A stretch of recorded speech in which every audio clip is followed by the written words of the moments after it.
সাবেক আইজিপি বেনজির আহমেদের বিরুদ্ধে দুর্নীতির অভিযোগ, সাবেক সেনাপ্রধান জেনারেল আজিজ আহমেদের ওপর মার্কিন ভিসা নিষেধাজ্ঞা এবং ভারতে এমপি আনোয়ারুল আজিম হত্যাকাণ্ড সমসাময়িক তিনটি আলোচিত ঘটনা দেশের মূলধারার গণমাধ্যমে কিভাবে এসেছে।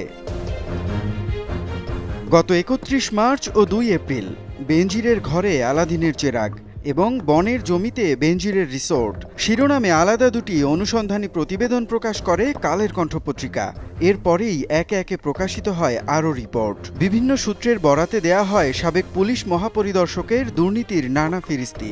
নড়েচড়ে বসে দুদক, জিজ্ঞাসাবাদের জন্য তলব করে বেনজির আহমেদ, তার স্ত্রী ও ২ মেয়েকে। বেনজির আহমেদ ৩৫ বছরের কর্মজীবনে ৫ বার বাহিনীর সর্বোচ্চ পদক বাংলাদেশ পুলিশ মেডেল পেয়েছেন। একই সময়ে তিনি ও তার পরিবার দেশের বিভিন্ন স্থানে কিনেছেন একরের পর একর জমি। র্যাবের সাবেক এই মহাপরিচালক সেরা করদাতার পুরস্কার এবং শুদ্ধাচার পুরস্কার পেয়েছেন একই সময়ে। এমন সব প্রাপ্তির পাশাপাশি বেনজির কিভাবে দুর্নীতির পাহাড় গড়েছেন তা নিয়ে খবর ছাপায় জাতীয় ইংরেজি দৈনিক ডেইলি স্টার। স্বরাষ্ট্র মন্ত্রণালয়ের জননিরাপত্তা বিভাগ থেকে প্রাপ্ত তথ্য উল্লেখ করে পত্রিকাটি লিখেছে, বেনজির আহমেদকে ২০২০ থেকে ২১ সালে শুদ্ধাচার পুরস্কার দেয়া হয়। অথচ দুদকের তথ্য অনুযায়ী তিনি ও তার পরিবার ২০২০ ও ২০২১ সালে প্রায় ৮৭.৯ একর জমি কিনেছিলেন। গণমাধ্যম সূত্র বলছে, বিদেশেও বেনজির আহমেদের বিপুল সম্পত্তি থাকতে পারে এমন সন্দেহে খোঁজ খবর শুরু করেছে দুদক। এর মধ্যে বেনজির ব্যাংক থেকে বড় অঙ্কের টাকা সরিয়ে ফেলেছেন এমন খবরও প্রকাশ করে একটি পত্রিকা। জব্দের আগেই অ্যাকাউন্ট খালি করেন বেনজির, এটি ছিল দৈনিক সমকালের প্রধান শিরোনাম। বেনজির আহমেদ কি সত্যিই বড় ধরনের চাপের মুখে পড়তে যাচ্ছেন? এই শিরোনামে প্রতিবেদন তৈরি করে বিবিসি বাংলা। সেনাবাহিনীর সাবেক প্রধান জেনারেল আজিজ আহমেদকে ঘিরেও আলোচনা তুঙ্গে।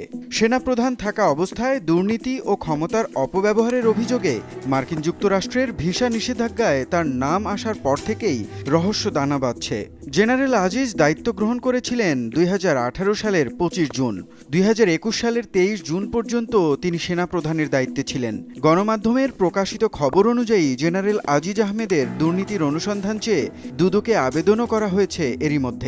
জেনারেল আজিজ ও তার ভাইকে নিয়ে অপরাধমূলক কার্যকলাপের বেশ কিছু প্রতিবেদন গণমাধ্যমে উঠে এসেছে। বিবিসি বাংলা জেনারেল আজিজের উপর আরোপিত যুক্তরাষ্ট্রের ভিসা নিষেধাজ্ঞার কারণ ও জেনারেল আজিজের প্রতিক্রিয়া নিয়ে একটি প্রতিবেদন প্রকাশ করেছে। প্রতিক্রিয়ায় জেনারেল আজিজ অবশ্য দাবি করেছেন তার বিরুদ্ধে আনা সব অভিযোগই উদ্দেশ্যপ্রণোদিত। যদিও ডেইলি স্টারকে জেনারেল আজিজ বলেছিলেন, পরিচিত মুখ হওয়ায় হয়তো এমন নিষেধাজ্ঞা দিয়েছে যুক্তরাষ্ট্র। জার্মান ভিত্তিক গণমাধ্যম ডয়েচে ভেলে এই নিয়ে একটি প্রতিবেদন প্রকাশ করেছে সম্প্রতি। সেখানে বলা হয়েছে, দুর্নীতির কারণে জেনারেল আজিজের উপর নিষেধাজ্ঞা যে আসছে তা জানত সরকার। এদিকে দৈনিক প্রথম আলো একটি অনুসন্ধানী প্রতিবেদন প্রকাশ করেছে, যেখানে শিরোনাম ছিল, ভুয়া তথ্য দিয়ে ই পাসপোর্টও পান আজিজের ২ ভাই।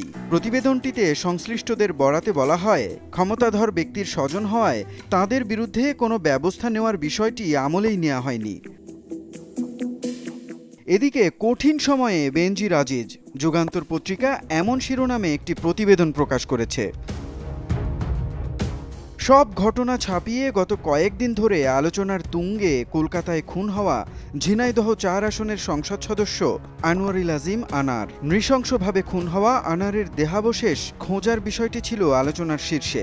শুরুতে তার অন্তর্ধান এবং পরে হত্যা নিয়ে বিভিন্ন গণমাধ্যম অনুসন্ধানী প্রতিবেদন প্রকাশ করেছে।